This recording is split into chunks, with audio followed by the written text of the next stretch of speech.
जवळजवळ एक 14 ते 15 वर्ष झाली मी टॅरो कार्ड रीडिंग करते. टॅरो हे सुप्रीम कम्युनिकेशन आहे एकमेकांचं, माझं समोर बसलेल्या व्यक्तीचं आणि एका श्रद्धेचं, जी आमच्या मध्ये दिसत नाही पण आमच्यामध्ये ती हिडन रूपात किंवा अदृश्य रूपात आहे.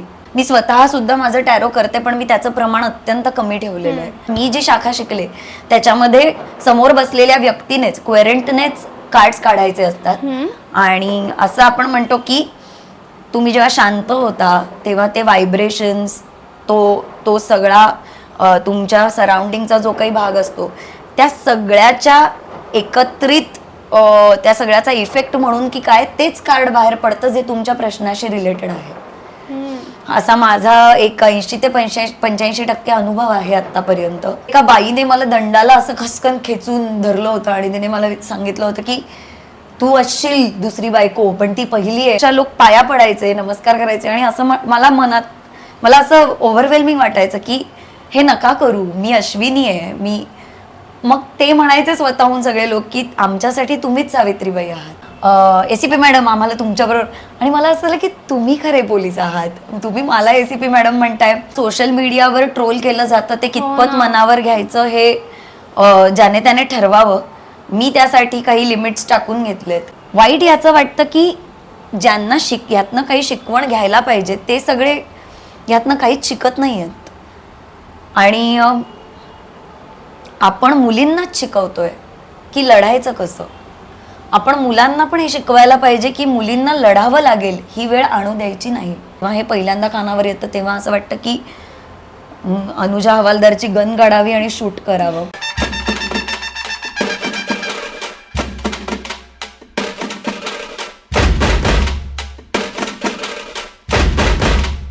नमस्कार मंडळी, मी नेहा प्रभू तुम्हा सगळ्यांचं मनापासून स्वागत करते मीडिया टॉक मराठीवर. नवरात्रीचं निमित्त आहे आणि आपल्यासोबत एक आपली लाडकी अभिनेत्री आहे अश्विनी कासार. नमस्कार. नमस्कार. आणि जसं की तुम्हा सगळ्यांना माहीतच असेल, मी नव्याने सांगायला नको की अश्विनी एका वेळेला अभिनेत्री पण आहे, ती डान्सर सुद्धा आहे, लॉयर सुद्धा आहे आणि सगळ्यात इंटरेस्ट असलेला माझ्या आवडीचा विषय म्हणजे टॅरो रीडर आहे. तर त्या निमित्ताने आज आपण त्याशी गप्पा मारायला भेटलेलो आहोत. सो अश्विनी, कशी आहेस? मी खूप छान आहे. थँक्यू सो मच नेहा की या विषयावर बोलण्यासाठी, गप्पा मारण्यासाठी आपण भेटलो. कारण आजपर्यंत मी खूप वेळा लोकांशी बोलले, मला आवडतंच बोलायला, पण खूप साचेबद्ध प्रश्न विचारले गेलेत कायम. आणि मला असं वाटतं की एक कलाकार असताना आपण माणूस म्हणून पण काय काय आपल्याला आवडतं, आपल्याकडे आहे ते मला लोकांशी शेअर करायला, लोकांना सांगायला खूप आवडेल. आणि या पद्धतीचा इंटरव्ह्यू कंडक्ट करून माझी ती इच्छा तू पूर्ण केली. बरं, मी आता सहज नेहमी विचारतात तसं विचारलं की अश्विनी कशी आहेस, पण आता आम्हा सगळ्यांना खरंच जाणून घ्यायचं की अश्विनी कासार कशी आहे, म्हणजे व्हॉट इज युअर कोर, तू कुठली आहेस मूळची आणि स्वभाव कसा आहे सगळं. मी आत्ता जशी गप्पा मारते तशीच आहे. मी खूप बडबडी आहे, मी खूप इन्स्टिंक्टवर काम करणारी मुलगी आहे. मला मुळात मी एका जॉईंट फॅमिलीत राहते. माझं बदलापूरला मोठं कुटुंब आहे, आम्ही 15-20 जण आजही एकत्र राहतो. सो मला माणसांना भेटायला, त्यांच्याशी गप्पा मारायला, त्यांना मदत करायला, त्यांच्याशी कनेक्ट व्हायला खूप आवडतं. मला सतत नवीन नवीन काही ना काहीतरी शिकायला आवडतं. आणि मला खात्री आहे की बऱ्याच जणांना हे सगळं आवडतं. फक्त आपल्याला कधी कधी आपण आपल्याला स्वतःला बंधनं घालून घेतो की वेळ नाहीये, कधी कधी आपल्याला वाटतं की आपल्याला प्रायोरिटी वेगळ्या गोष्टींना द्यायची आहे. पण मी कशी आहे ह्याचं उत्तर असं आहे की मी दिवसाच्या सुरुवातीला जे ठरवलेलं असतं ते सगळं झालं पाहिजे असं मी स्वतःला सांगणारी मुलगी आहे आणि मी ते करणारी मुलगी आहे. सो मला ते आवडतं की एक आपण आपल्याला एक शिस्त लावून घेऊयात. आपण जर ठरवलंय व्यायाम करायचा, हे करायचं, ते करायचं, तर ते सगळं झालं पाहिजे असं मला वाटत असतं कायम. आणि फॉर्च्युनेटली ते बऱ्याचदा होतं. जेव्हा होत नाही तेव्हा मी कधी कधी नाराजही होते. आणि हे सगळं असलं तरी पण मला माझी स्पेसही आवडते की मी त्यावेळी मला खरोखर एकटीला राहायला आवडतं, मला लिहायला आवडतं, वाचायला आवडतं. मला कलाकार म्हणून जे जे आपल्याला करता येईल ते सगळं करायला आवडतं. म्हणून मी कायम असं म्हणते की मला कधीच ती शिकण्याची प्रोसेस नाही थांबवायची आहे. मला नवीन नवीन गोष्टी कायम शिकायच्या आहेत आणि आतापर्यंत ऑडियन्सला पण हे कळलं असेल की माझ्या वाट्याला ज्या भूमिका आल्या त्याच्यामुळे माझी ही इच्छा थोड्या बहुत प्रमाणात कुठे ना कुठेतरी पूर्ण झाली आहे. खरं तर जेव्हापासून तुझे वेगवेगळ्या भूमिकांच्या छटा बघितल्यात ना, सगळ्यामध्ये एक स्त्री म्हणून वेगळा इम्पॅक्ट पडणाऱ्या भूमिका तुझ्या वाट्याला आल्यात. सो तुला खूप असं ब्लेस्ड वाटत असेल आणि तू न्याय देण्याचा पण तितकाच प्रयत्न केलास. म्हणजे कमलापासून असू दे आणि आत्ता जर घेतलं तरी तू पोलिसांच्या भूमिकेत आहेस. सो किती स्ट्रॉंग असा अपिअरन्स पडतोय तुझा. सो कसं वाटतं ग, म्हणजे असल्या भूमिका आपल्या वाट्याला येतात, आपल्या नशिबात लिहिलेल्या असतात? पहिले तर खूपच छान वाटतं, खूपच भारी वाटतं की आपला इतक्या वेगवेगळ्या भूमिकांसाठी विचार केला जातो. माझे निर्माते, दिग्दर्शक, ज्या ज्या चॅनलकडनं मला या भूमिका येतात, मला खूप छान वाटतं की मी या पद्धतीचं पण काम करू शकते हा विश्वास त्यातनं मला मिळतो. पण त्याचबरोबर खूप जबाबदार सुद्धा वाटतं आणि असं वाटतं की आपल्यावर खूप मोठी जबाबदारी आहे. आपल्याला या व्यक्तिरेखेचे सगळे गुण लोकांपर्यंत पोहोचवायचे. ती व्यक्तिरेखा म्हणून लोकांना आवडली पाहिजे, अपील झाली पाहिजे. मी जेव्हा कमला म्हणून पडद्यावर आहे तेव्हा मी लोकांना कमलाच वाटली पाहिजे. मी जेव्हा ACP अनुजा हवालदार म्हणून दिसतेय लोकांना तेव्हा मी एक पोलीस अधिकारीच वाटले पाहिजे. सो मला हा प्रयत्न करायला, हे चॅलेंजेस घ्यायला खूप आवडतं. कारण दर वेळी नवीन नवीन वेगळं वेगळं काहीतरी शिकायला मिळतं मला स्वतःला आणि ते मला कॅमेऱ्यासमोर अप्लाय करून लोकांपर्यंत पोहोचवायचं आहे. त्यामुळे मला वाटतं ही जबाबदारी दुपटीने वाढते आणि भाग्यवान आहे मी, खूप जास्त भाग्यवान आहे. प्रत्येक कलाकार असा विचार करत असतो की अरे आपल्याला वेगवेगळं काम करायला मिळालं पाहिजे, आपल्यावर एक प्रकारचा शिक्का नको लागायला की अरे ही ह्याच भूमिका करू शकते, हेच रोल्स करू शकते. सो सुदैवाने असं माझ्या बाबतीत झालं नाहीये आणि मला लोकांच्या प्रतिक्रिया, प्रेक्षकांचा जो काही संवाद सोशल मीडिया थ्रू आणि याच्या थ्रू घडतो त्यावरनं मला ते प्रेम पोहोचतं. कधी कधी प्रत्यक्षरित्या पण पोहोचतं जेव्हा कुठे लोक भेटतात तर समाधान वाटतं. रोज रात्री झोपताना असं वाटतं की वा छान, आज काहीतरी आपण काम केलं आणि उद्या आपल्याला अजून वेगळं काहीतरी करायचंय. मला हे विचारायचं की जसं की आपण मगासपासून म्हणतोय की विशेषतः तुला असं एक स्त्री म्हणून वेगळी छाप पाडणाऱ्या भूमिका मिळाल्यात, तर तुला जेव्हा सर्वसामान्य प्रेक्षकांमधल्या बायका किंवा स्त्रिया ज्या वेळेला भेटतात त्यावेळेला कशी असते ग रिॲक्शन किंवा व्यक्त होतात खरोखर? मला इतके किस्से मिळालेले आहेत आयुष्यात मालिकेमुळे किंवा एक ऍक्टर असल्यामुळे. मला खूप घटना, खूप किस्से. एकतर मला प्रवास करायला खूप आवडतं. मी बदलापूर टू रुईया माझं कॉलेज होतं, 5 वर्ष मी तसा प्रवास केलाय, बदलापूर टू दादर. त्याच्यानंतर मी लॉ केलं तेव्हा मी बदलापूर टू चर्चगेट प्रवास करत होते. मला वाटतं ट्रेनमध्ये आपल्याला जेवढ्या व्यक्तिरेखा बघायला मिळतात तेवढ्या कुठेच मिळत नाही. हा मोठा प्रवास असतो. या प्रवासात घटना घडतात, किस्से घडतात, माणसं भेटतात. तर मला आधी मी थोडीशी बिचकून असायचे की कोणाला काय वाटेल, कोणाला कसं वाटेल. नंतर मला कळलं की माणसंच आहेत ना सगळी, तुमच्या माझ्यासारखी माणसंच आहेत. आपल्याला ज्या गोष्टीचं वाईट वाटणार आहे त्याच गोष्टीचं त्यांना वाईट वाटणार आहे, आपल्याला ज्या गोष्टीने आनंद होणार आहे त्याच गोष्टीने त्यांना आनंद होणार आहे. मग ती मजा मला यायला लागली आणि मी ते साठवून घ्यायला लागले. मला लेडीज कंपार्टमेंट मधल्या सगळ्या बायका माझ्या काकू, मावशी, आत्यासारख्याच वाटतात. एखादी म्हातारी बाई मला माझ्या आजीसारखीच वाटते आणि त्यामुळे रिलेट करणं खूप सोपं जातं. माणसं मोकळी होतात, माणसं बोलतात, माणसं त्यांच्या इच्छा बोलून दाखवतात, माणसं प्रेम करतात, ते तुम्हाला स्पर्श करतात, तुम्हाला सांगतात की तुम्हाला तू या मालिकेत किती छान काम केलंयस, तू मला आवडतेस वगैरे वगैरे.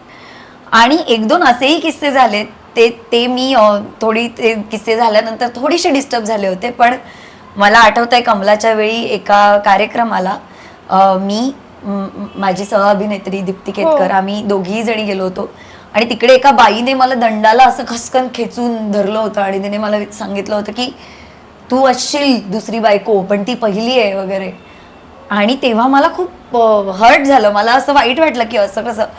मग नंतर मला माझ्या सगळ्या टीमनेच समजावलं की ही कामाला मिळालेली पावती आहे. लोकांना ती व्यक्तिरेखा इतकी खरी वाटतीये, इतकी आपलीशी वाटतीये. तसंच सावित्री ज्योतीच्या वेळी सावित्रीबाई फुले म्हणून अक्षरशः लोक पाया पडायचे, नमस्कार करायचे आणि असं मला असं ओव्हरवेल्मिंग वाटायचं की हे नका करू, मी अश्विनी आहे. मग ते म्हणायचे स्वतःहून सगळे लोक की आमच्यासाठी तुम्हीच सावित्रीबाई आहात. तसंच आता ACP अनुजा हवालदार असताना मला आत्ता एका कार्यक्रमाला खरे पोलीस अधिकारी भेटले आणि त्या कॉन्स्टेबल पण होत्या, महिला कॉन्स्टेबल त्याच्यामध्ये, आणि त्या अशा होत्या की ACP मॅडम आम्हाला तुमच्याबरोबर, आणि मला असं झालं की तुम्ही खरे पोलीस आहात, तुम्ही मला ACP मॅडम म्हणताय. तर म्हणे मस्त पकडलंय कॅरेक्टर, आमच्या मॅडम पण अशाच वागतात वगैरे. तर हे खूप छान वाटतं. असं वाटतं की आपल्याला लोकांचं मनोरंजन करण्याबरोबरच आपल्याला थोडं त्यांचं प्रबोधनही करायला मिळतंय. बरोबर. त्यामुळे त्यांचा राग, त्यांचं प्रेम, ही कुठलीही प्रतिक्रिया आमच्यासाठी महत्वाची असते. सुख म्हणजे नक्की काय असतं मध्ये मी मानसीची भूमिका करत होते तेव्हा ग्रे शेड बायका चिडायच्या माझ्यावर, त्या म्हणायच्या की तू आमच्या गौरीला त्रास देतेयस वगैरे वगैरे. तर हे इन्व्हॉल्व्ह होणं प्रत्येक कलाकाराच्या वाट्याला असतंच, पण ती इन्व्हॉल्वमेंट इतक्या वर्षांनंतरही कायम असणं हे त्या कलाकाराचं व्यक्तिगत यश असतं. मला वाटतं मला त्या पद्धतीचं यश मिळालंय की लोकांना प्रत्येक व्यक्तिरेखा स्मरणात राहिली आहे किंवा लक्षात राहिली आहे आणि त्यांनी ते आवर्जून मला सांगितलंय. बाकीच्यांचं कशाला, म्हणजे आम्हाला माहिती असतं की हे फक्त शूटिंग पुरतं असं, तरी मला पण नव्हतं देत. जेव्हा तुझं ढकलण्याचा वगैरे सीन दरीचा, खरं आम्हाला नाही आवडलेलं, पण ठीक आहे आता नंतर, म्हणजे आम्हाला माहिती आहे तू ऍक्टर आहेस, ते रिअल लाईफ आहे, पण पडतो अगं फरक त्याचा बघताना. अगदीच पडतो, अगदीच समजू शकते मी. तर आता मी जसं की म्हटलं की मला ज्या विषयाबद्दल प्रचंड एक्साइटमेंट वाटते, म्हणजे टॅरो रिडिंग. कशी वळलीस इकडे आणि एक काय म्हणतात ते, किती दिवस, किती महिने, किती वर्ष आहेस, आणि तू खरोखर ते करतेस का, की स्वतःसाठी की इतरांसाठी सुद्धा, हे पण ऐकायचं सगळं. मी टॅरोकडे ज्या कारणामुळे वळले ती माझी मैत्रीण आहे, दीप्ती अभ्यंकर ही माझी मैत्रीण, जी आत्ता भारताबाहेर आहे, तिच्या फॅमिली सोबत आहे. ती माझी गुरु आहे. तिला मी रुईयात असताना, ती माझी सिनियर होती रुईयाला असताना, 1 वर्ष मोठी आहे ती माझ्यापेक्षा. तर तिच्याकडनं मी ऐकलं की तिला टॅरो आणि या गोष्टी करायला आवडतात. ती कोणाकडनं तरी शिकली होती आणि तिने ते पुढे शिकवण्याचा निर्णय घेतलेला होता. तर मी तिला विचारलं की हे मला माहित नाही की मी लोकांना कितपत ह्याच्याने गाईड करू शकते, पण मला स्वतःला एक मानसिक शांतता मिळावी ह्यासाठी कुठला तरी स्पिरिच्युअल फॉर्म शिकावासा वाटतो. तर तुला वाटतं का की माझी कपॅसिटी आहे का की मी हे शिकू शकते का? तर तिने खूप सुंदर सांगितलं मला की तू कुठलीही गोष्ट शिकूच शकते अश्विनी, त्यातला सराव, त्यात तुमची जेन्युनिटी, त्यात तुमची मेहनत, या गोष्टींमुळे तुम्ही त्याच्यात माहीर होता. तुम्ही ऑल ऑफ अ सडन तुम्ही टॅलेंटेडही असता, नो डाऊट, पण त्या बरोबरीने ह्या सगळ्या गोष्टी लागतात तेव्हा तुम्ही त्याच्यात यशस्वी होता. सो अशा पद्धतीने तिने मला टॅरोशी तिने माझी गाठ घालून दिली. मी तिच्याकडे शिकले. सुरुवातीला मी माझ्यासाठी शिकले. मला स्वतःला मेडिटेशन करायची सवय लागली. कार्ड्स हातात घेऊन त्यांना आपलंसं करण्याची ती एक कला आहे. त्याच्यानंतर एक रीतसर परीक्षा होती माझी, आमची सगळ्यांचीच असते ती, सर्टिफाईड कोर्स आम्ही त्याच्यामध्ये केला.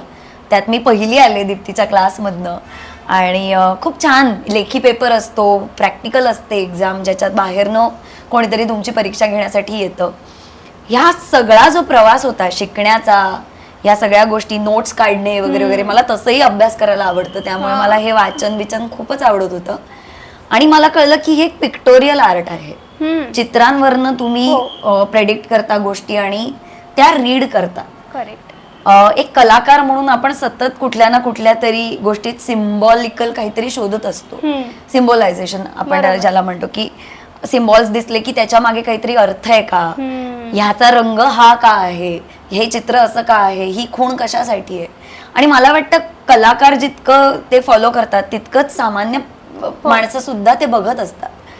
तर तसं ह्या चित्रांमधनं त्या गोष्टीचा अर्थ सांगण्याची ही कला आहे. आणि त्याच्या मागे विश्वास हे मोठं सायन्स आहे. 2+2 4 अशी ही कला नाही. त्याच्यामुळे तुम्हाला असं नाही सांगता येणार की ह्याचं उत्तर हे का आलं, पण काही प्रेडिक्शन्स आहेत शक्यता आहेत, प्रोबॅबिलिटी ज्याला आपण म्हणतो, त्या शक्यता आम्ही आमच्या जो आमच्या समोर रिडिंगसाठी बसलेली जी व्यक्ती आहे, ज्याला आपण क्लायंट म्हणतो किंवा ज्यांना काही प्रश्न पडलेत, त्यांना आम्ही त्या शक्यता सांगतो. आणि हे पूर्णतः तुमच्या इंट्युशनवर नसतं, ते रीड करण्याची पद्धत आहे, ती पद्धत आम्ही शिकून घेतलेली आहे. आणि आता जवळजवळ एक 14 ते 15 वर्ष झाली मी टॅरो कार्ड रीडिंग करते. पण मी लोकांसाठी करायला घेतलं त्याआधी मी जवळजवळ 3 ते 4 वर्ष मी कोणाचं टॅरो रीडिंग करत नव्हते. मी फक्त सराव करत होते. म्हणजे मी प्रोफेशनली ते करत नव्हते, मानधन घेऊन किंवा माझी अशी काही रीतसर जाहिरात करून की मी आता एक टॅरो रीडर म्हणून काम करते. कारण मला दीप्तीचं सांगणं खूप आवडलं होतं. ती म्हणाली की तुम्ही जितका जास्त सराव कराल तितकं तुम्हाला पुढे कुठलाही प्रॉब्लेम येऊ देत, कुठलाही प्रश्न येऊ देत तुमच्या समोर, तुम्हाला ते त्या माणसाला कन्व्हे करणं खूप सोपं जाईल. तर ते मी लक्षात ठेवलं होतं आणि मला स्वतःला तो कॉन्फिडन्सही नव्हता की मी करू शकते. तर एक दिवस मला दीप्तीनेच सांगितलं की आता तू लोकांचंही टॅरो रीडिंग करू शकतेस आणि गुरुकडनंच तुम्हाला ती एलिजिबिलिटी मिळाली म्हटल्यावर मला खूपच आनंद झाला. पण मी अत्यंत बिचकत असं ते करायला घेतलं.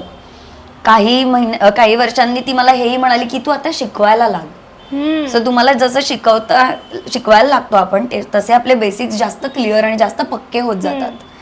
तर ही प्रोसेस पण खूप छान होती. सुरुवातीला मी दीप्तीसोबतच दीप्तीच्याच क्लासमध्ये शिकवत होते आणि नंतर मी इंडिव्हिज्युअली शिकवायला लागले. लोकांना अप्रोच जे मला झाले त्यांना मी सांगितलं की हो मी टॅरो कार्ड रीडिंग शिकवते. आणि खूप समृद्ध करणारा अनुभव आहे. वेगवेगळी माणसं, वेगवेगळे स्वभाव, वेगवेगळ्या वृत्ती. आपल्या लाडक्या पु ल देशपांडे यांच्या शब्दात सांगायचं झालं तर व्यक्ती आणि वल्ली त्या सगळ्या समोर दिसतात.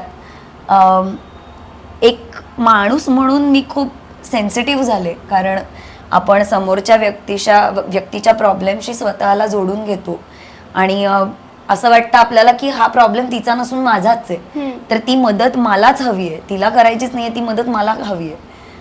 आणि अशा वेळी छान वाटतं की तुम्हाला कोणाचा तरी भार हलका करता येतोय.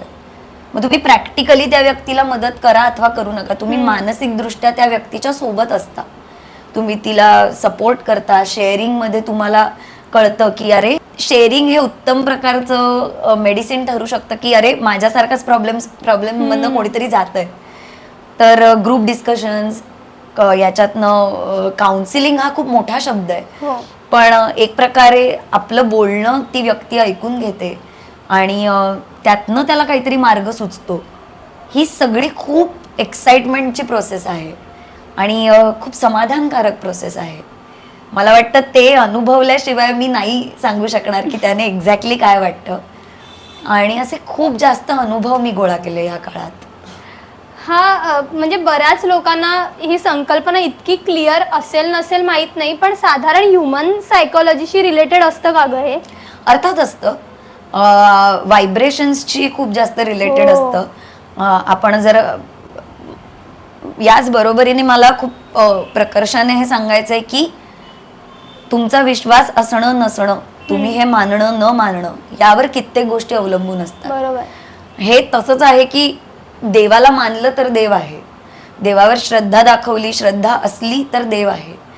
पण ज्यांना देवाचं अस्तित्व मान्य नाही ती माणसं सुद्धा त्यांचं आयुष्य जगतायत की ते सुद्धा कित्येक प्रॉब्लेम्स मधनं, कित्येक समस्यांमधनं पुढे जातातच आहेत. पण मला असं वाटतं की आपल्याला काहीतरी होप्स लागतात, आपल्याला काहीतरी धरून ठेवावं असं वाटतं. आणि ती शक्ती कुठल्याही रूपात असू दे, मग ते इंट्युशन्स असतात, ते व्हायब्रेशन्स असतात, कोणाला लोकांच्याच रूपात ती मदत मिळते. तर हे सगळं सपोर्ट सिस्टीम जी तुम्हाला मिळते त्याला आपण एकंदर दृष्ट्या आपलं श्रद्धास्थान समजतो. तर तुमची त्या गोष्टीसाठी श्रद्धा असेल तर तुम्हाला त्याचे रिझल्ट्स मिळतात. क्वचित प्रसंगी मिळतही नाहीत, असा कुठलाच दावा टॅरो करत नाही की इथनं आता उठताय ना तुम्ही 100% तुम्हाला याचं उत्तर मिळणारच आहे. बऱ्याचदा आपल्या डोक्यात जो गुंता चाललेला असतो, जो गुंता झालेला असतो, त्याचा एक एक पदर उलगडण्याचं काम सुद्धा टॅरो करतं. आणि त्याच्याने ती गाठ सैल होते. हे अशा पद्धतीचं शास्त्र नाही म्हणता येणार, पण हे अशा पद्धतीचं तंत्रज्ञान आहे की ज्याच्यामध्ये माणसाला रिलॅक्स वाटतं, माणसाला एक मदत मिळाल्यासारखं वाटतं, एक आशा वाटते, आणि ते आपल्याला वाचता येतंय याचं समाधान मला वाटतं. हिलिंग प्रोसेस आहे ना शेवटी. हिलिंग प्रोसेस आहे. सो तू स्वतःच्या आयुष्यात किती, म्हणजे तू म्हणालीस जसं की मी आधी खूप सराव केला, तर तुझ्या आता डे टू डे लाईफमध्ये बऱ्याचदा आता लोक दुसऱ्यांकडे जातात, पण इथे तू स्वतःच आहेस जी रीड करू शकते. सो बऱ्याचदा ज्या वेळेला अशा विवंचनेत पडतेस किंवा कधीतरी असं होतं की काही समजत नाहीये, थोडासा गुंता झालाय, तर त्यावेळेला तू स्वतःसाठी करतेस हे सगळं, ते किती उपयोगी पडतं हे ही कला असणं किंवा त्या लेवलपर्यंत पोहोचणं? मला असं वाटतं की मी ते शक्यतो अवॉइड करते, कारण मला त्याची सवय लावून घ्यायची नाहीये, आणि काही निर्णय आपण कुठल्याही मदतीशिवाय घ्यावेत, म्हणजे आपल्याला कशावर तरी अवलंबून राहण्याची सवय नाही लागत. आणि चुकतोच, माणूसच चुकतो, त्या चुकांमधनं आपण शिकतो. जेव्हा अगदीच मला खूपच जास्त डेड एंड आल्यासारखं वाटतं तेव्हा मी दीप्तीशी बोलते, तेव्हा मी माझ्या इतर टॅरो शिकलेल्या मैत्रिणींशी बोलते. मी स्वतः सुद्धा माझं टॅरो करते, पण मी त्याचं प्रमाण अत्यंत कमी ठेवलेलं आहे, आणि अगदीच मला वाटलं तरच मी ते करते. पण मला असं वाटतं की खूप वियर्ड वाटेल ऐकून, आपल्याला जेव्हा सर्दी खोकला होतो तेव्हा आपल्याला माहित असतं की आपल्याला ते का झालंय. आपण आईस्क्रीम खाल्लेलं असतं, आपण खूप थंड काहीतरी खाल्लेलं असतं, आपण खूप बडबड केलेली असते, आपण काही ना काहीतरी केलेलं असतं ज्याच्यामुळे ते घडतं, किंवा व्हायरल इन्फेक्शन असतं. तर आपल्याला त्याचं कारण माहित असतं, बरोबर, आणि ते आपल्या सबकॉन्शियस मध्ये असतं. हेच टॅरोला सुद्धा लागू पडतं. जेव्हा मी एखाद्या प्रॉब्लेमवर सोल्युशन शोधण्याचा प्रयत्न करतेय, तर मला त्या प्रॉब्लेमचं मूळ कुठेतरी माहितीये. आता प्रश्न उरतो तो ऍक्सेप्टन्सचा. तर मला ते कारण मान्य आहे की नाही, माझी तेवढी तयारी आहे की नाही, हे क्रॉस चेक करण्यासाठी मी नक्की टॅरो करते, की मला जे वाटतंय ते खरंच आहे का. बऱ्याचदा आपण ते ऍक्सेप्ट करायला घाबरत असतो, आणि समोर जर आपल्याला काहीतरी दिसलं 2+2 4 सारखं, जर आपल्याला काही दिसलं तर आपण ती गोष्ट पटकन मान्य करू. कदाचित माणसाचा स्वभाव आहे, माणसाला एखादं प्रूफ दिलं की त्याला त्या गोष्टी पटकन मान्य होतात. तर तशा पद्धतीचं टॅरो मधनं मला बऱ्याचदा सोल्युशन मिळतं. मला म्हणजे थोडाफार इंटरेस्ट असल्यामुळे अगदीच किरकोळ माहितीये की ते जे पण कार्ड्स असतात ते साधे सुधे नसतात, आणि अर्थात तू म्हणालीस की चित्रांची भाषा, तर त्यामध्ये साधारण आपल्या युनिवर्स मधल्या म्हणजे सूर्य वगैरे, कारण मी केलंय एकदा आयुष्यामध्ये करून, म्हणजे मी नाही, म्हणजे मी गेले होते ॲज अ हिलर म्हणून करण्यासाठी असं. तर तिकडे मी बघितलेलं की त्या कार्डवरती थोडंफार म्हणजे जी आपल्या आसपास असणारी चिन्ह असतात ती असतात, म्हणजे थोडक्यात ह्युमन लाईफशी रिलेटेड चित्र असतात, असंच काहीच आहे ना. सो थोडंफार जे ऑडियन्स जे नौखे आहेत त्यांना थोडंसं कळलं तर बरं होईल याविषयी. हे कार्ड्स आहेत आपले, पत्त्यांचा आपला जसा डेक असतो तसाच हा एक डेक असतो. आपल्याकडे जसं इस्पीक, बदाम, चौकट, किलवर असे 4 सूट्स म्हणतो आपण ज्याला, ते सूट्स असतात, तसेच इकडे पण असतात कप्स, वॉन्ड्स, पेंटॅकल्स, वर्ड्स. त्या प्रत्येकाचं एक मिनिंग, त्या प्रत्येकाचा एक अर्थ आहे. त्याच्यामध्ये जसं आपल्याला एक्का ते राजा अशी कार्ड्स दिसतात, तशीच या प्रत्येक सूटची कार्ड्स आहेत. 4 कोर्ट कार्ड्स आहेत. कोर्ट कार्ड्स म्हणजे पेज, नाईट, क्वीन, किंग. जसं आपल्याकडे असतं गोटू, राणी, राजा, तसं इथे एक कार्ड एक्स्ट्रा असतं, आणि बाकी एक्का, दुर्वितिरी जसं असतं तसं याला नंबर्स असतात. आणि या प्रत्येक कार्डवर एक एक वेगळं वेगळं चित्र आहे. त्या चित्रांमध्ये ती काही अशी फार ॲब्स्ट्रॅक्ट वियर्ड चित्र तसं नाही, रोजच्या जीवनातली चित्र आहेत. चंद्र, सूर्य, तारे जसं तू म्हणालीस तसं आहे. या व्यतिरिक्त टॅरोमध्ये मेजर अर्काना म्हणून कार्ड्स असतात. ही एक जरा वेगळी कार्ड्स आहेत, त्याचा प्रभाव जास्त दिसून येतो, किंवा एखाद्या प्रश्नामध्ये जर ती कार्ड्स आली तर त्या कार्ड्सला महत्त्व जास्त असतं. जेव्हा आम्ही ते समजावून सांगतो तेव्हा ती कार्ड्स जास्त महत्त्वाची असतात, ज्याला मेजर अर्काना म्हणतात. So minor arcana major arcana मिळून हा एक डेक तयार होतो आणि या स्प्रेड मधनं जे आपण स्प्रेड करतो त्याच्यातनं कार्ड्स काढतो. याचे पण वेगवेगळे प्रकार आहेत. कुठल्या प्रश्नासाठी कुठला स्प्रेड करावा कुठला नाही हे आम्हाला शिकवलं गेलंय. सो ते आम्ही करून त्या प्रश्नाला त्या चित्राशी बांधण्याचा जोडण्याचा प्रयत्न करतो. ही कार्ड्स रीड करण्याच्या वेगवेगळ्या पद्धती आहेत, वेगवेगळ्या शाखा आहेत. त्या प्रत्येक पद्धतीबद्दल मी इतकं डिटेलमध्ये नाही सांगू शकणार, पण मी जी शाखा शिकले त्याच्यामध्ये समोर बसलेल्या व्यक्तीनेच क्वेरंटनेच कार्ड्स काढायचे असतात. आणि असं आपण म्हणतो की तुम्ही जेव्हा शांत होता तेव्हा ते व्हायब्रेशन्स तो सगळा तुमच्या सराउंडिंगचा जो काही भाग असतो त्या सगळ्याच्या एकत्रित त्या सगळ्याचा इफेक्ट म्हणून की काय तेच कार्ड बाहेर पडतं जे तुमच्या प्रश्नाशी रिलेटेड आहे. असा माझा एक 80 ते 85% अनुभव आहे आतापर्यंत. जसं आपण वास्तूच्या वाईब्सना मानतो तसे कार्ड्स आणि याचे पण वाईब्स असतात. आपण त्यांना वाईब्स देतो, ते आपल्याला वाईब्स देतात. एखाद्या प्राण्याला, एखाद्या प्राणी कशाला, माणूस सुद्धा, तुम्ही एखाद्या माणसाच्या डोळ्यात बघून हसलात तर तुम्हाला खूप वेलकमिंग वाटतं. हेच जर तुम्ही मान दुसरीकडे केलीत तर त्या व्यक्तीला कळतं की आपल्याशी बोलण्यात या व्यक्तीला इंटरेस्ट नाहीये. तसंच कार्ड्स तुम्हाला सिग्नल देतात, ते तुम्हाला काही काही उत्तरं देतात. चंद्र, सूर्य, तारे जे काही तू म्हणालीस तशीच जजमेंट कार्ड्स आहे, डेव्हिल आहे, लव्हर्स कार्ड आहे, डेथ कार्ड आहे, भरपूर कार्ड्स आहेत. पण ही कार्ड्स वेगवेगळ्या शक्यतांनी तुमच्या समोर येतात आणि त्या शक्यता बांधून त्याचे अर्थ आम्हाला टॅरो कार्ड रीडर म्हणून जोडावे लागतात. तुझ्या प्रश्नाशी आलेल्या कार्डचं चित्र कसं काय कनेक्ट होतं हे मी तुला समजावून सांगणं हे माझं काम असतं. मी तुला कधीच असं सांगत नाही की तुझ्या समोर ABCD असे 4 पर्याय आहेत, मी तुला टॅरो कार्ड रीडर म्हणून असं नाही सांगत की तू A नेच गेलं पाहिजेस. बरोबर. मी तुला सांगते टॅरो कार्ड रीडर मधनं A ने गेल्यावर काय होईल, B ने गेल्यावर काय होईल, C ने गेल्यावर काय होईल, D ने गेल्यावर काय होईल. आता हा अल्टिमेट तुझा डिसिजन असतो, पण तो तू या पूर्ण डिस्कशन मधनं घेतलेला असतो. कारण तुला कळलेलं असतं थोडंसं की याने पुढे गेल्यावर काय होईल, काय होण्याची शक्यता आहे. पण एवढं करूनही अल्टिमेट डिसिजन हा तुझाच असतो. पण मला असं वाटतं की अगदी सुखी किंवा सगळं मस्त चाललं आणि चला करूया असं करून कदाचित येत नसावीत, काहीतरी गुंता असतो म्हणून येतात. मग त्यांचे पण व्हायब्रेशन्स तुझ्यावर परिणाम करत असते ना, कारण माणसांची पण एनर्जी असते. तर मग त्यावेळेला तू कशी स्वतःची एनर्जी हायच ठेवतेस किंवा एक मेंटेन करावी लागते आपल्याला, कारण खूप वेगवेगळ्या एनर्जीची माणसं असतात. बऱ्याचदा काहींचं असं सोल असं थोडंसं असं अपसेट असतं, काही जण अगदीच असे डिप्रेशनमध्ये किंवा असे असतात. सो बेसिकली प्रॉब्लेम घेऊन येतात. मग अशा वेळेला तुझ्या लाईफमध्ये भले तुझं छान छान चाललंय, पण यांचं हिलिंग करता करता कुठेतरी एक माणूस म्हणून आपली पण एनर्जी जाऊ शकते. मग अशा वेळेला स्वतःची एनर्जी, तुझं जे काही ऑरा आहे तो स्ट्रॉंग ठेवायला, पॉझिटिव्ह ठेवायला काय करतेस तू?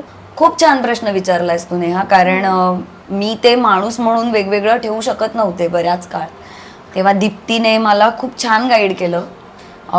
शी is a best tutor ever.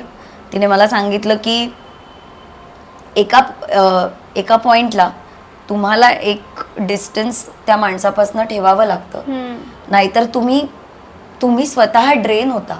तुम्ही स्वतः ती एनर्जी आपल्यावर माणूस म्हणून सुद्धा परिणाम करतेच, का नाही करणार. त्याच्याने तुम्हाला एक एम्पथी फील होते, सिंपथी वाटते समोरच्या बद्दल, कंपॅशन वाटतं, प्रेम वाटतं, कधी कधी राग येतो की अरे ही व्यक्ती कसा विचार करते, किंवा ते ज्या व्यक्तीबद्दल सांगतायत त्या व्यक्तीचा राग येऊ शकतो.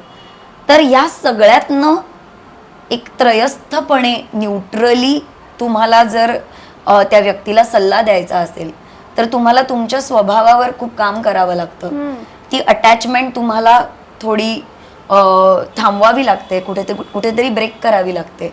आणि आपण किती इन्व्हॉल्व्ह व्हायचंय ह्याचा एक रियालिटी चेक तुम्हाला घ्यावा लागतो. जसं की जर सगळेच लॉयर्स प्रत्येक केसला आपल्या घरची केस म्हणून सॉल्व्ह करायला लागले तर ते खूप कठीण होऊन बसेल. डॉक्टरांना प्रत्येक पेशंट बद्दल तितकं दुःख वाटायला लागलं तर त्यांचं स्वतःचं खूप कठीण होऊन बसेल, काम करणं खूप डिफिकल्ट जाईल त्यांना. तसंच आहे की एक डिस्टन्स तुम्हाला क्रिएट करावा लागतो. तुम्ही सल्ला देण्यासाठी, तुम्ही शेअरिंगसाठी तिथे थांबलेले आहात. तुम्ही जर त्या व्यक्तीचं बर्डन घेऊन तुम्हीच जर त्याच्याने अपसेट होणार असाल तर तुम्ही मदत तर करणारच नाही, पण तुम्ही तुमचा पण ऑरा तुम्ही थोडासा दूषित करून घ्याल. हे तिने आम्हाला शिकवलं आणि हे तुम्हाला सरावामुळेच शक्य होतं. याच्यासाठी खूप प्रॅक्टिस लागते, बाकी दुसरं ह्याला काहीच सोल्युशन नाहीये. तुम्हाला तुमच्या स्वभावावर काम करावं लागतं. तुम्हाला कित्येक प्रकारचे रिडिंग्स केल्यानंतर हे जाणवतं की यासारखं मी आधी केलेलं आहे. मी एक तटस्थपणे त्याला किंवा त्या व्यक्तीला किंवा तिला मी सल्ला देऊ शकते. हा कॉन्फिडन्स गेन करण्यासाठीच मी इतकी वर्ष कदाचित मेहनत घेत होते. अदरवाईज मी पटकन अटॅच व्हायचे. बऱ्याच लोकांना हे जमतं, शिकल्या ते टॅरो करू शकतात, कारण ते तितकं स्वतःला डिफरन्शिएट करू शकतात, डिस्टंट ठेवू शकतात. मला ते जमत नव्हतं. मला ते खूप पर्सनल वाटायचं आणि मी रडायचे बऱ्याचदा. माझा घसा अजून ह्याच्याही पेक्षा जास्त खराब व्हायचा. तेव्हा मला माझ्या ENT स्पेशलिस्टने पण सांगितलं की तुम्ही खूप जास्त काहीतरी चोकटप होऊन बोलताय किंवा असं काहीतरी करताय की ज्याने तुम्हाला. मग मला हे रिअलाइज झालं की हे सगळं मी जे सतत इन्व्हॉल्व्ह होऊन बोलतीये त्याच्यामुळे मला हा त्रास होतोय. सो या गोष्टी कळायला मला पण वेळ लागला होता, पण अल्टिमेटली त्या कळल्या आणि आता मी त्याच्यावर बऱ्यापैकी काम केलंय असं मला वाटतं. तू म्हणालीस की तुला मेडिटेशन किंवा स्पिरिच्युअलिटी यामध्ये पण आहे तू, तर मला हे विचारायचं की तुला डे टू डे लाईफमध्ये लोकांचे असे एनर्जीज ऑरा असे जाणवतात का ग? म्हणजे आल्यानंतर कळतं की बाबा असं मला खरं तर आतापर्यंत असं कधी फार झालं नाहीये. होतं, अर्थात होतं. एखादी व्यक्ती नाराज असेल तर आम्ही ऍक्टर्स आहोत, आम्हाला चेहरे वाचताही येतात, कारण समोर सुद्धा ऍक्टर्स असतात. माणसांचे चेहरे वाचणं हा आमचा खरं तर रोजच्या कामाचा सुद्धा भाग आहे. त्यामुळे ती एनर्जी कळते. पण जसं माझे बाबा सांगतात नेहमी की आपण चांगलं असलं की समोरची व्यक्ती चांगलीच वाटते आपल्याला. आपण मनातनं छान असलं की आपल्याला छानच माणसं भेटतात. आपण कोणाचं वाईट केलं नाही की आपलंही कोणी वाईट करत नाही. हे आजच्या काळात खूप जास्त पुस्तकी वाटेल की हे प्रत्यक्षात किती शक्य असं वाटेल, पण मला या गोष्टींचा अनुभव आलेला आहे की आपण जर एखाद्याला खूप चांगल्या हेतूने मदत केली तर आपल्याला रिटर्न्स कायम चांगलेच मिळतात. आणि जिथे आपल्याला अशा एनर्जीज जाणवतात की नाही आता ही व्यक्ती काही ऍक्सेप्ट करायच्या मोडवर नाहीये, तिथनं मी स्वतः लांब होणं प्रिफर करते. एक भांड्याला भांड सतत आदळत राहण्यापेक्षा 2 भांडी वेगवेगळ्या कप्प्यांमध्ये ठेवावीत. त्यांचा खडखडाट थांबला किंवा त्यांना परत एकत्र आणायचं. तर आपण छान जाणून घेतलं याविषयी. आता आपण जरा स्त्री, विमेन आणि या अनुषंगाने गप्पा मारायला सुरुवात करूया. सो अश्विनी, आत्ता तू छान, म्हणजे जेवढा वेळ मी तुझ्याशी बोलते मला छान कॉन्फिडन्स दिसतोय किंवा अशी स्क्रीनवर पण बघताना तू अशी स्ट्रॉंग अशी आम्हाला वाटतेस, पण तुझ्या लाईफमध्ये कधी तुला सेल्फ डाऊट वगैरे आलाय? अरे प्रत्येक मिनिटाला. No, not at all. म्हणजे मी तसं तुला वाटत आहे आणि हे सिक्रेट होतं आता ते सगळ्यांना नाही, मी कायम असं नाही म्हणणार, पण मला बऱ्याचदा सेल्फ डाऊट वाटतो. मला वाटतं की कलाकार म्हणून जितकं अप्रिसिएशन मिळणं गरजेचं असतं तितकंच रेकग्निशन मिळणं गरजेचं असतं. ज्या गोष्टीसाठी आपण काम करतो ती तर मिळतेच, प्रेक्षकांचं प्रेम मिळतंच, पण दरवेळी ते पोहोचतंच असं नाही. ते पोहोचण्यासाठी वेगवेगळे पर्याय तुमच्या समोर यावे लागतात. कधी कधी ते तुम्हाला लोक भेटून सांगतात, कधी कधी सोशल मीडियावर टाकतात आणि सांगतात. आणि आता तर लोक आमच्यापर्यंत पोहोचणं खूप सोपं झालं. त्यामुळे तसं जर कोणी सांगितलं तर मला खूप तो कॉन्फिडन्स मला मिळाल्यासारखं वाटतं. आणि तिथे माझा सेल्फ डाऊट थोडा कमी होतो की चला आपण करतोय ते काम इतकंही चुकीचं किंवा वाईट नाहीये. बऱ्याचदा मला असं वाटतं की माझ्या दिग्दर्शकाला माझं काम आवडणं ही माझ्यासाठी खूप अल्टिमेट गोष्ट असते. त्याने जर मला एखाद्या शॉट नंतर, एखाद्या टेक नंतर सांगितलं माझ्या दिग्दर्शकांनी की हा छान झाला, हा मस्त झाला, की मी तो पुढचा काळ मी खुशीत असते. माझा दिवस खूप छान जातो. अर्थात हे प्रत्येकाला वाटतं, पण तसंच जर एखादा डिरेक्टर काहीच रिॲक्ट नाही झाला किंवा थोडं जरा नाही हे अजून छान होऊ शकलं असतं, की मग मी त्याचा विचार करत राहते. मग ते मला अरे मग आता हे असं अजून कसं करता येईल असं वाटत राहतं. क्वचित जर कधी मला अवॉर्ड मिळाले तर तेव्हा मला थोडंसं त्या सेल्फ डाऊटमधनं बाहेर आल्यासारखं वाटलंय की चला आपण काही जर काम केलं तर त्याची आपल्याला एक पावती मिळाली असं आपण म्हणतो. तर हे सेल्फ डाऊट वाटणं हे खूप नॉर्मल आहे आणि मला वाटतं बऱ्याच लोकांना तसं वाटत असतं. वाटत असतं. मी जेवढा इंटरव्ह्यू घेते प्रत्येक ऍक्ट्रेसला विचारते तिला वाटतो. मला फार आश्चर्य वाटतं कसं काय यार यांचं तर छान आहे पण तरी पण वाटतो त्यांना आणि हे बघून मला खूप आश्चर्य वाटतं. बरं अनफॉर्च्युनेटली ना बऱ्याचदा असं होतं की एखाद्या मुलीच्या बाबतीत की तिला ना कितीतरी वर्ष किंवा वेगवेगळ्या लोकांकडे गेल्यानंतर पण एकाच गोष्टीवरनं सतत जज केलं जातं किंवा एकाच गोष्टीवरनं तिला अंडर एस्टिमेट केलं जातं. मग तिची उंची असू दे, बॉडी शेमिंगवरनं असू दे किंवा रंग असू दे, काही असू दे किंवा बेसिक तिचं वागणं बोलण्याचा टोन किंवा जेवण बनवता येणं न येणं किंवा घर सांभाळता येणं न येणं ह्यावरनं केलं जातं. तुझ्या आयुष्यात कधीच झालं की ह्याच एका गोष्टीवरनं काय मला जज केलं जातं? केलंय कधी लोकांनी जज? म्हणजे असंच अनुभव जज मला खरं तर माहिती नाही लोकांनी केलंय की नाही, कारण तसं मला प्रत्यक्ष जर कोणी सांगितलं तर मला त्यावर म्हणजे मला ते कळलं असतं. मला आतापर्यंत तरी असं कोणी प्रत्यक्ष सांगितलेलं नाहीये किंवा त्यावेळी मी त्या गोष्टीवर विचार करून ते त्या व्यक्तीशी बोलून क्लिअर केलेलं आहे की हे असं का वाटलं असेल या व्यक्तीला. मला ते त्या व्यक्तीकडनं जाणून घ्यायला खूप आवडलंय त्यावेळी, त्यामुळे मी ते केलेलं आहे. आणि ज्या ठिकाणी मला एक दरवाजा बंद झाला समजा माझ्या तोंडावर आणि माझ्याबद्दल गैरसमज करून घेतला गेलेला आहे किंवा जज केलं गेलंय मला, तिथे मला भले त्यातनं बाहेर पडायला थोडा वेळ लागतो पण मी त्यातनं कॉन्फिडेंटली बाहेर पडते. कारण मला असं वाटतं की जज करणं हा सुद्धा एखाद्याचा स्वभाव असू शकतो आणि प्रत्येकाचा स्वभाव आपण नाही बदलू शकत. बरोबर आहे. आपल्याला कुठेतरी माहित असतं की आपण हे का केलंय, तेवढं पुरेसं आहे.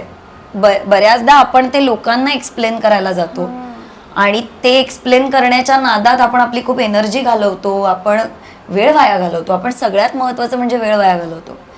तर ते आत्ताच रिअलाइज झालंय मला. असं काही नाही की मी अगदी जन्मापासून अशी होते, पण मी पण एक्सप्लेन करायचे गोष्टी किंवा मला असं वाटायचं जसं सगळ्यांना वाटतं की मला जज केलं जाऊ नये. पण फॉर्च्युनेटली मला इतकं असं कोणी जज नाही केलंय. आता सोशल मीडियावर ट्रोल केलं जातं ते कितपत मनावर घ्यायचं हे ज्याने त्याने ठरवावं. मी त्यासाठी काही लिमिट्स टाकून घेतलेत, कारण जर त्याचाच विचार करत बसलो तर आपण काम नाही करू शकणार. मी काम करत असताना बऱ्याचशा गोष्टी त्या कामातनं मला आनंद मिळतोय म्हणून करते. त्या गोष्टींमधनं मी कोणाला तरी खुश करण्याचा, कोणाला तरी त्या गोष्टी दुःखी करण्यासाठी हे माझ्या डोक्यात कॅल्क्युलेशन्स नसतात. त्यामागे काही हिडन इंटेन्शन्स नसतात. मला ते आवडतंय म्हणून मी ते करते. त्याचं लिमिट मला कळतं, कुठे थांबावं हे मला कळतं. माझं सराउंडिंग, माझे मित्रमैत्रिणी, माझे या क्षेत्रातले मित्रमैत्रिणी, मी खूप ब्लेस्ड आहे. मला खूप चांगली माणसं भेटली आहेत. माझ्या आजूबाजूला खूप चांगली माणसं आहेत सतत. आणि मुळात मी खूप माणसांमध्ये आहे, ही खूप चांगली गोष्ट आहे. त्यामुळे मला खूप ऑनेस्टली लोक मतं देतात, सांगतात. त्यांना माहिती आहे अश्विनी ह्याच्यावर सेन्सिबल पद्धतीने रिॲक्ट होईल. त्यांना एखादी गोष्ट खटकली तर ते मला येऊन सांगतात की हे आम्हाला नाही आवडलं, हे तू बंद कर. तर मीही त्याच्यावर विचार करते. जर त्याच्या मागे काही लॉजिक असेल तर मी त्यांना ते सांगते, नसेल तर मग मीही विचार करते की हे आपण कितपत करायला पाहिजे. सो हे सगळं देवाणघेवाणीतनं घडतं, कम्युनिकेशन मधनं घडतं.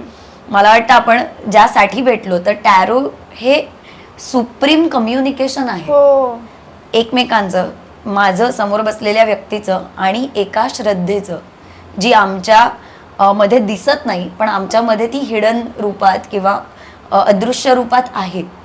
त्याला तुम्ही स्पिरिच्युअलिटी म्हणा, तुम्ही त्याला देव म्हणा, तुम्ही त्याला वाईब म्हणा, तुम्ही काहीही म्हणा, पण त्या 3 एंटिटीज मधलं ते कम्युनिकेशन आहे ज्यातनं तुम्हाला मार्ग सापडतात. तर कम्युनिकेशन मधनं बऱ्याचदा ते जजमेंट्स दूर करण्याचा मी प्रयत्न केलाय.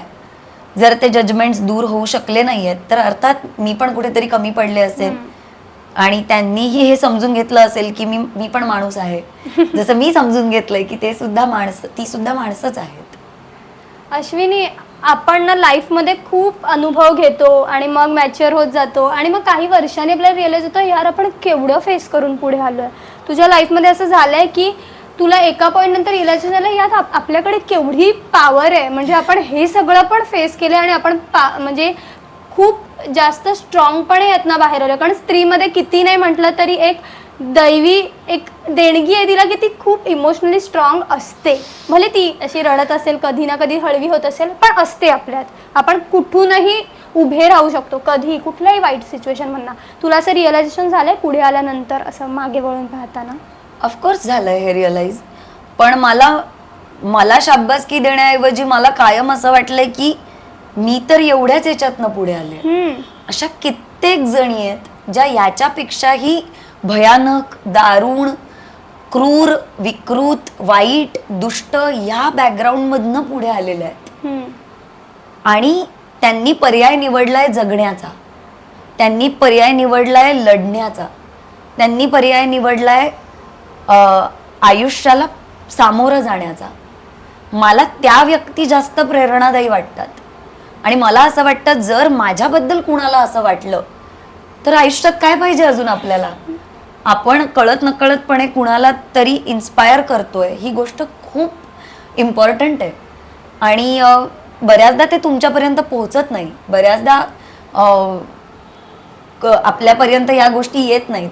पण कुठे ना कुठेतरी एखादं काम करताना, एखादी कृती करताना, एखादा निर्णय घेताना, एखादी रिॲक्शन देताना हे जर मनात प्रत्येकाने ठेवलं की ह्यातनं मला कोणाला तरी काहीतरी मिळालं तर मला किती छान वाटेल. मग ते सोल्युशनच पाहिजे असं नाही. मला जर समोरच्याला हसवता आलं तर मला खूप छान वाटतं. मी हास्य जत्राचा एक एपिसोड केला, मला इतकं छान वाटलं की लोकांनी खूपच अप्रिशिएट केलं ते काम. त्यांचा हास्य जत्रेवर प्रेम आहे, त्याच्यातल्या सगळ्या अतिशय टॅलेंटेड लोकांवर त्यांचं प्रेम आहे. पण एका स्किट मधनं सुद्धा ते प्रेम माझ्यापर्यंत पोहोचलं. मला त्या दिवशी खूप भारी वाटत होतं की मी आज लोकांना हसवलं, जी खूप मोठी गोष्ट आहे. खरंच आपण आपली दुःख सांगून, लोकांची दुःख ऐकून चटकन डोळ्यात पाणी आणू शकतो किंवा येतच. जर तुम्ही तेवढे सेन्सिटिव्ह असाल तर तुम्हाला तेवढं वाईट वाटतंच. पण एखाद्याला गदगदून हसवणं यासारखं डिफिकल्ट काम नाही. आणि जे ते लोक करतात त्यांना हॅट्स ऑफ. तसं जर आपल्याला आनंद देता आला तर आपल्याला आयुष्यात दुसरं काही आपण शोधायची गरज नाही असं मला वाटतं. आणि लोकांना वाटेल हे खूपच आयडियल आहे, हे खूप आदर्श आहे, असं कधीच घडत नाही.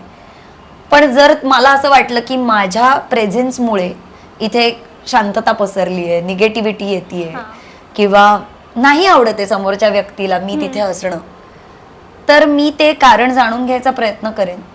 आणि जसं मी म्हटलं की त्या व्यक्तीने जर दारं बंद केली, कवाडं बंद केली, तर मी त्या व्यक्तीला स्वतःचा वेळ देईन, मी माझा स्वतःचा वेळ घेईन.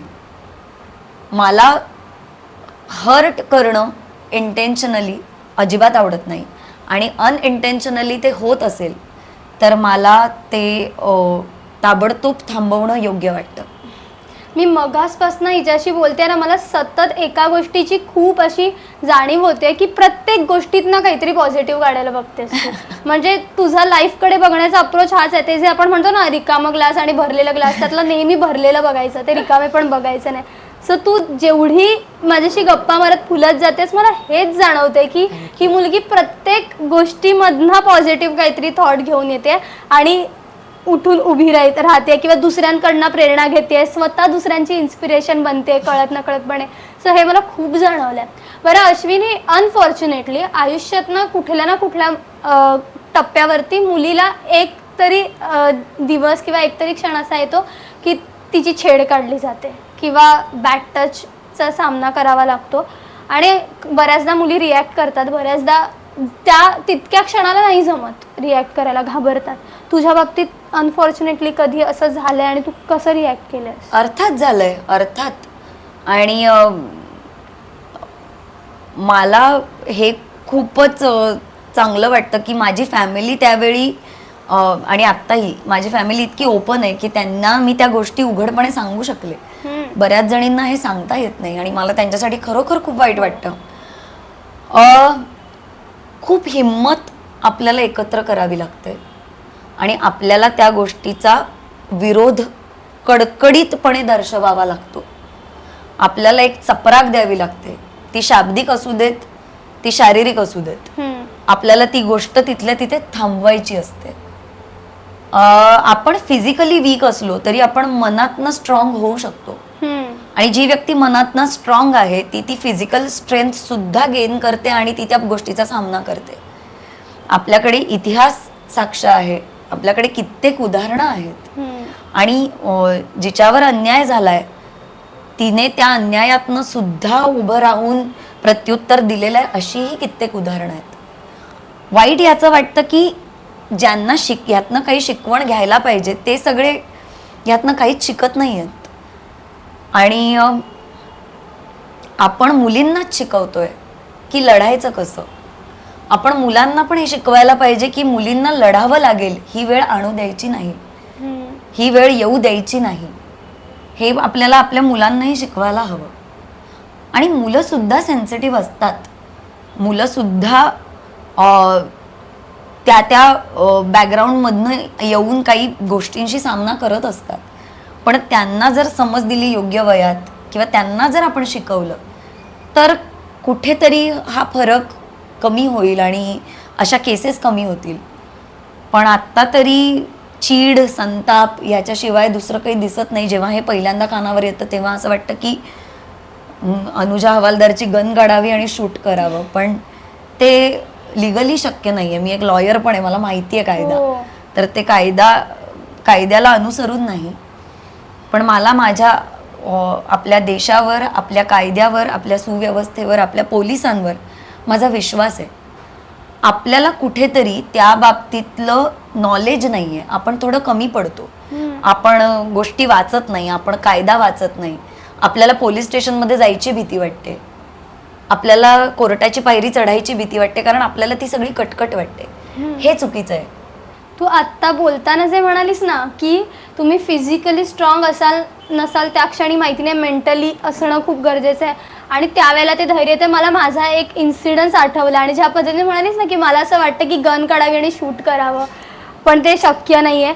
सो माझा एक इन्सिडन्स याच वर्षी झाला होता की मी मेट्रोमधनं येत होते आणि उतरताना स्टेअरकेसवरनं उतरताना मला लक्षात आलं की 2 पुरुष मंडळी असे एकाच जिन्यावर असे उभे आहेत. आणि आपल्याला कळतं आधीच की गडबड आहे. उतरायच्या आधीच मला कळलं की गडबड आहे. त्यामुळे मी थोडीशी काचारले. मी फोन लावला कुणाला तरी असं हे करायला म्हणून, भावाला फोन लावलेला की ॲटलिस्ट आपण थोडंसं असं एक आधार मिळतो ना. पण नेमका फोन बिझी लागला. मस्त कळे ना काय करावं. उतरायचं तर आहेच, हाच रस्ता आहे. मग उतरायच्या वेळेला मी नाटक करायला म्हणून फोन डायल करत होते. म्हणजे त्यावेळेला आपल्याला असंच काहीतरी सिली सुचतं की बिझी आहोत हे दाखवण्यासाठी. मी ते ट्राय केलं, असं फोनवर बोलण्याचं नाटक करत उतरायला गेले. आणि त्या दोघांमधला एक हा खूप जास्त ड्रंक झालेला होता आणि एकाला थोडीफार शुद्ध होती. पण मला ते इथे पोहोचल्यावरच कळलं त्यांच्या स्मेलवरनं की यांचं काहीतरी आहे. आणि उतरताना तो अगदीच असं जवळ आला. तरी पण मी सॉरी म्हणून मी उतरले आणि मागून कॉमेंट आली काहीतरी विचित्र अशी. आणि मला माहिती नाही त्या क्षणाला उतरायच्या आधीपर्यंत मला जे धडधडत होतं आणि भीती वाटत होती, ज्या क्षणी त्याने कॉमेंट पास केली ना, मी वळले, वर गेले आणि मी त्याला म्हटलं की काय म्हणालास तू, बोल, आत्ताच्या आत्ता बोल. तर त्याच्या बाजूचा जो होता तो सारवा वगैरे करायला लागला. आणि एका पॉईंटला मला इतका राग आला की तो जो जरा जास्तच झाली होती तो जवळ आला माझ्या इतका. त्याचा बहुतेक मेल इगो हे झाल्यामुळे. आणि मला माहिती नाही त्या क्षणाला काय झालं. मी त्याला पुश केलं आणि तो त्या जिन्यावर ना, म्हणजे ज्या जिन्यावर मी 5व्या 6व्या जिन्यावर मी उभी असेन पायरीवर, तो त्या जिन्यावरनं असा घरंगळत खाली जाऊन आपटला. ये बात. आणि त्या क्षणाला ना मला असं कळे ना की म्हणजे मी त्या क्षणाला जी तू म्हणालीस ना की कायद्यात बसत नाही, तर त्या वेळेला मी भानावर आले आणि मला असं झालं की हा खूप जोरात आपटला. आणि खाली जे रिक्षावाले उभे असतात मेट्रो स्टेशनच्या बाहेर ते सगळे जमा झाले आणि माझं अंग कापायला लागलं. आणि त्यावेळेला मला असं झालं की मी या सेल्फ डिफेन्समध्ये याला ढकललं ठीक आहे, पण चुकून रक्त जरी आलं त्याला तरी हाफ मर्डर फाईल होईल. आणि तेही जाऊ दे, त्याला काय झालं तर मी काय करू, भले त्याने चुकीचं केलंय, पण मला त्यावेळेला जर माझ्यातनं काहीतरी चुकीचं घडलं अशा वेळेला याची पण भीती वाटली. आणि मग त्या दिवसापासून मी अलर्ट झाले. बरे नंतर मग मी तिथे आले लोक आणि मग मी ते सावरलं. पण त्या क्षणाला ही भीती वाटली, जे तू आत्ता म्हणेस ना, गन काढावी, शूट करावं आणि ते, सो तो एक्सपिरियन्स मला आठवला. कारण खूप घाणेरडे अनुभव येतात मुलींना, इतक्या लहान लहान मुलींना येतात. आपण काय, वयाचं तर काही उरलेलंच नाहीये. अशा वेळी आरडाओरडा करणे, लहानातल्या लहान मुलींना गुड टच बॅड टच शिकवणे, जे आता कित्येक शाळांमधनं शिकवलं जात आहे. तुम्ही स्वतः तुमच्या घरातल्या मुलींना काही गोष्टी वेळीच समजावून सांगणे की हे का करायचं नाहीये, किंवा हे झालं तर पहिली ॲक्शन काय घ्यायची आहे. मुलींना सेल्फ डिफेन्स शिकवायला हवाय. तुम्ही नेल आर्ट करता, त्या नखांचा उपयोग कशासाठी करता येईल हे पण बघा. तुमच्यासाठी तिकडे प्रत्येक वेळी मदत धावून येईल ह्याची काही गॅरंटी नाही. तुमच्याकडे रात्री बेरात्री प्रवास करताना छोटं मोठं का होईना, एखादं सेल्फ डिफेन्ससाठी का होईना एखादं हत्यार बाळगा, स्प्रे बाळगा. हत्यार पण पेपर स्प्रे बाळगा. जर हे सगळ्यांनी करायला सुरुवात केली ना, तर या गोष्टींना आळा बसेल.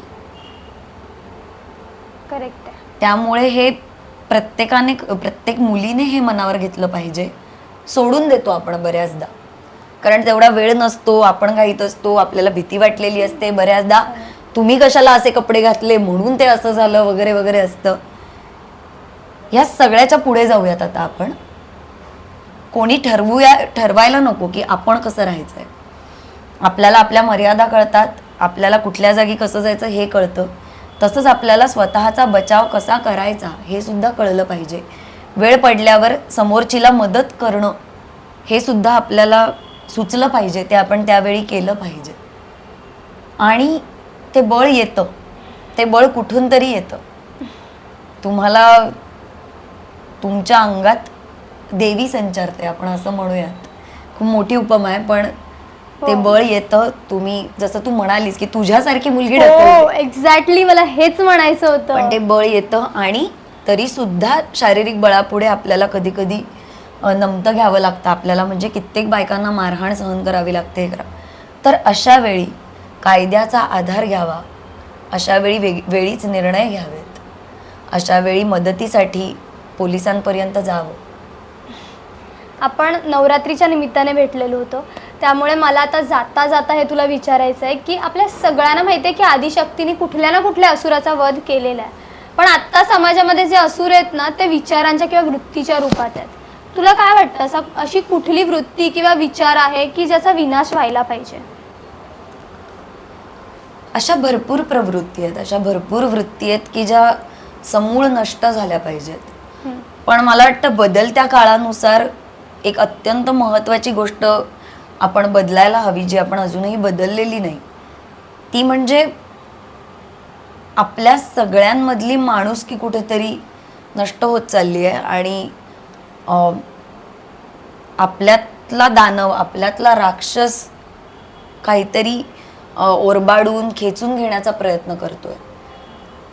आणि तो आपण वाढू देतोय, तो आपण आपल्या आजूबाजूच्या लोकांना पण आपण बघत नाही. रस्त्याने चालताना आपण धक्का देतो, आपण गाड्या बेशिस्तपणे चालवतो, आपण ॲक्सिडेंट झालेले असताना आपण तिथे मदतीसाठी थांबत नाही, आपण सिग्नल्स तोडतो, आपण कित्येक गोष्टी बेशिस्तपणे करतो.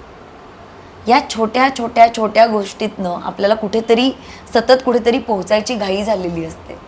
ही जीवघेणी स्पर्धा आपल्याला दुसऱ्या माणसाशी माणसासारखं वागू देत नाही. आणि त्यासाठी आपण मग कोणाला तरी दोष देतो, घरात आपण भांडणं करतो, बाहेरची सगळी टेन्शन्स घरात आणतो, घरातले सगळे टेन्शन्स कामात नेतो. सगळी भेळ झालेली आहे, सगळी मिसळ झालेली आहे. आपण एकदा माणसासारखं वागूयात. तेवढं पुरेसं आहे का हे एकदा प्रत्येकाने विचारा. सगळे नियम पाळणं, मदत करणं, दुसऱ्याच्या दुःखात तुम्ही जर काही मदत नाही करू दुःखाला तुम्ही सावरू नाही शकलात, तर किमान त्याच्याबद्दल सहिष्णुता दाखवणं, अनुकंपा वाटणं. तुम्ही कुणावर तरी प्रेम करणं, तुमच्यावर कोणीतरी प्रेम करणं, या प्रत्येकाला काही ना काहीतरी स्वार्थ जोडला गेलाय. तो स्वार्थ कदाचित वाढत जाऊन जाऊन त्याचाच एक मोठा राक्षस होतोय.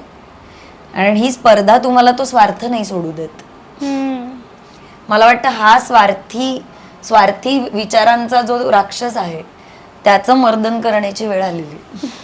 अश्विनी, किती छान वाटतं माहितीये तुझ्याशी बोलताना, Thank तुला you. ऐकताना. मला वाटतं हा जेव्हा इंटरव्ह्यू लोक बघतील, मला माहितीये की एकतरी कॉमेंट अशी असणार की किती छान बोलते ही, खूप छान बोलतेस तू, आणि ऐकत राहावं असं वाटतं. मला कधीतरी असं वाटतं की कधीतरी कॅमेरा बंद करावा आणि कॅमेऱ्याच्या पलीकडे पण गप्पा माराव्या.